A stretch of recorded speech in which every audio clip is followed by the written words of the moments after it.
அரிட்டாப்பட்டியில் அந்த டங்ஸ்டன் சுரங்கத்துக்கு எதிர்ப்பு தெரிவித்து சட்டமன்றத்தில் தீர்மானம் நிறைவேற்றிருக்காங்க. நீங்கள் கூட வந்து அதை செயல்படுத்த மாட்டாங்க, வித்ட்ரா பண்ணுவாங்கன்னு சொன்னீங்க. இது வரைக்கும் அறிவிப்பாக வரல மக்கள் சொல்லியிருக்காங்க. மத்திய அமைச்சர் பார்க்கறதுக்காக ஒரு குழு அரிட்டாப்பட்டியிலேருந்து புறப்பட்டு போயிருக்காங்க. என்ன பாதை நிலைப்பாடு இருக்கும், அவங்க சந்திப்பு எப்படி?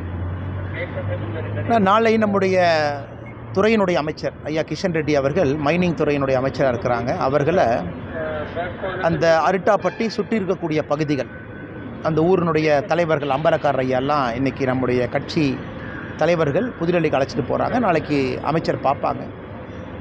நாங்கள் தான் எங்கள் நிலைப்பாடை சொல்லிட்டோம். நாளைக்கு மகிழ்ச்சிகரமான அறிவிப்பு அங்கே இருக்கக்கூடிய எல்லா மக்களுக்கும் வரும். அதில் உறுதியாக இருக்கின்றோம். நாளை மத்தியானத்துக்கு மேலே பத்திரிகை நண்பர்கள்ட்ட நாங்கள் பேசுகிறோங்கண்ணா. இது முதல். ஏன்னா காரணம் நல்லா நம்ம புரிஞ்சுக்கணும்.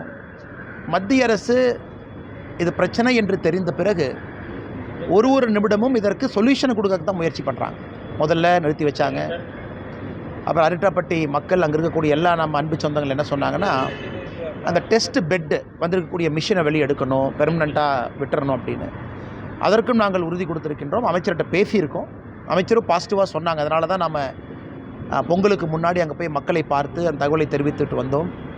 முழுமையாக அவர்களுக்கு அந்த பகுதியில் நாளையிலிருந்து ஒரு மகிழ்ச்சிகரமான செய்தி கிடைக்கும்.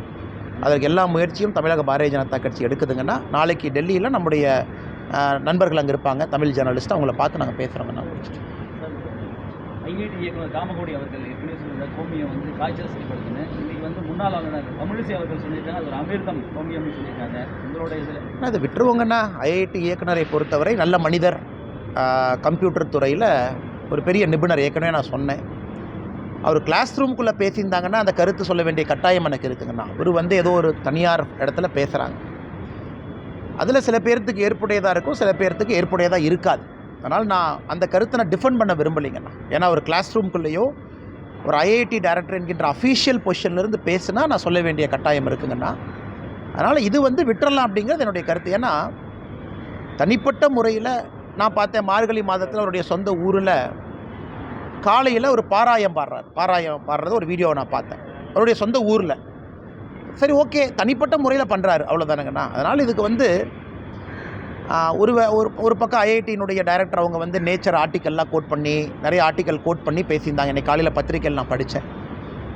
அதனால் நான் பசுவை நம்புகிறேங்கண்ணா. எனக்கு நம்பிக்கை இருக்குது, நான் செய்கிறேன், நான் புனிதமாக போட்டுறேன். இது எல்லோருக்கும் தனிப்பட்ட வெறுப்பு. நாங்கள் யாருக்கும் ஃபோர்ஸ் பண்ண விரும்பலை, இப்படி பாருங்கள் அப்படி பாருங்கன்னு.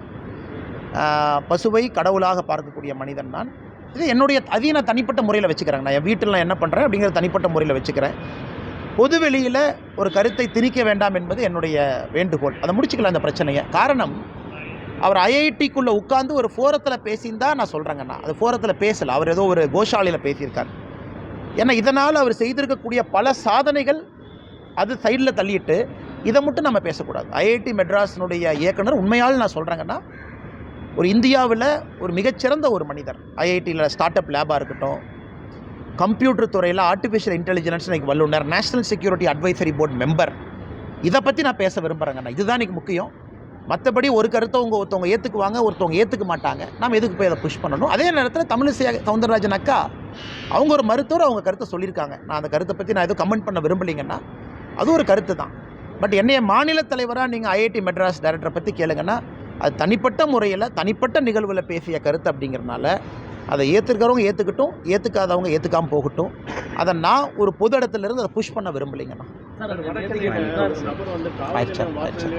நான் ரொம்ப துரதிருஷ்டவசமானதுங்கண்ணா. குறிப்பாக எஃப்ஐஆர் ரெஜிஸ்டர் பண்ணுங்கன்னு போய் அவங்க ரெஜிஸ்டர் பண்ணலை. இதை தாண்டி இன்னதோ ஒரு இருக்கணுங்கண்ணா. எஃப்ஐஆரை ரெஜிஸ்டர் பண்ணலையா, இல்லை அவர் அவமானப்படுத்தப்பட்டாரா, அவருக்கு ஏதாச்சும் பிரச்சனை ஆச்சா, அதையும் முழுமையாக கண்டுபிடித்து. ஏன்னா காவல்துறையில் போலீஸ் ஸ்டேஷன் அந்த மாதிரி நடக்கிறதுனா சாமானிய மனிதருக்கு ஒரு அச்சத்தை ஏற்படுத்துது. ஏன்னா காவல்துறை வாசல்லே அது நடக்குதுன்னா எப்படி மனிதருக்கு ஒரு சட்டத்தின் மீது ஒரு மரியாதை வரும், நம்பிக்கை வரும். அதனால் முழுமையாக இதை ஆராய்ந்து தகுந்த நடவடிக்கை இலாக்கா ரீதியாக சட்டப்படி எடுக்கணும் அப்படிங்கிறது எங்களுடைய வேண்டுகோள்.